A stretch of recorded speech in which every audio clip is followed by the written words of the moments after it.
विधना तेरे खेल निराले। दैत्य पिता श्री विष्णु विरोधी, दैत्य पुत्र श्री विष्णु भक्त। कैसे संभव हुआ? श्री वेद व्यास द्वारा रचित महाभारत पुराण में देव ऋषि नारद युधिष्ठिर को भक्तराज प्रहलाद के विषय में एक अनोखी बात बताते हैं। यह तब की बात है जब अपने बड़े भाई दैत्य हिरण्याक्ष के वध की बात सुनकर दैत्यराज हिरण्यकशिपु बहुत दुखी हुआ। तब उसने देवताओं से बदला लेने के लिए कठोर तपस्या द्वारा अमरता का वरदान पाने की ठान ली। तब के लिए वन जाने से पहले जब वह रात में अपनी पत्नी कयाधु से मिलने आया, तब अपने पति हिरण्यकशिपु के साथ शैया पर जाने से पहले कयाधु ने बड़ी चालाकी से उससे 108 बार नारायण नारायण कहलवा लिया। इस तरह गर्भ धारण से पहले पिता और माता द्वारा श्री नारायण नाम का जाप करने और सुनने के प्रभाव से ही कयाधु के गर्भ में श्री भगवान विष्णु भक्त प्रहलाद का बीजारोपण हुआ। अगले दिन अपनी योजना अनुसार हिरण्यकशिपु वन में जाकर तपस्या में लीन हो गया।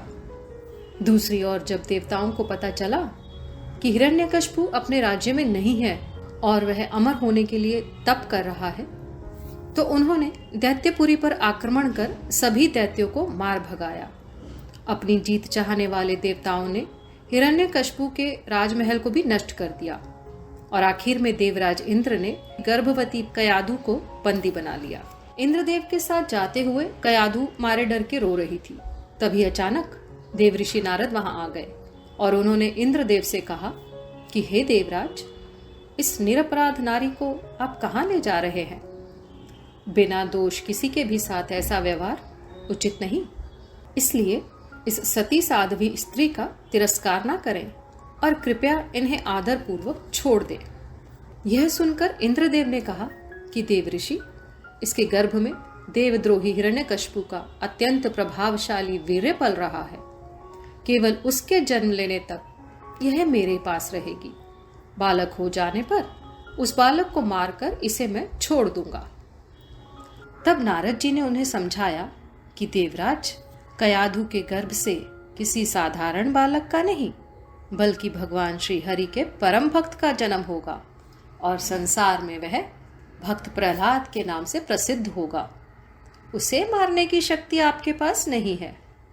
देव ऋषि नारद की बात सुनकर उसका सम्मान करते हुए इंद्रदेव ने कयाधु को छोड़ दिया और फिर उसके गर्भ में भगवान श्री विष्णु का भक्त पल रहा है, इस भाव से उन्होंने कयाधु की प्रदक्षिणा की और उसके बाद वह अपने लोक चले गए।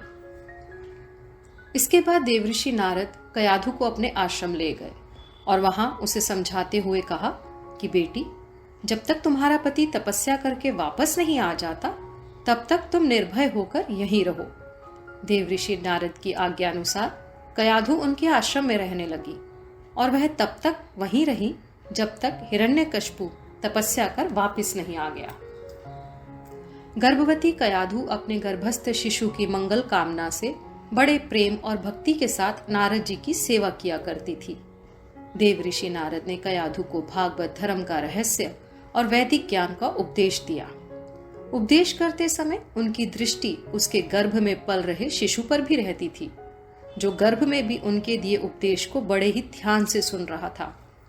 आगे चलकर कयाधु भले ही उन उपदेशों को भूल गई थी, लेकिन देव ऋषि नारद की कृपा से प्रहलाद को वे सभी उपदेश याद रहे और उन उपदेशों के प्रभाव के कारण ही प्रहलाद पर हरि भक्ति का ऐसा अमिट प्रभाव पड़ा कि बड़े से बड़ा संकट भी प्रहलाद को भगवान श्री विष्णु की भक्ति के मार्ग से हटा नहीं सका।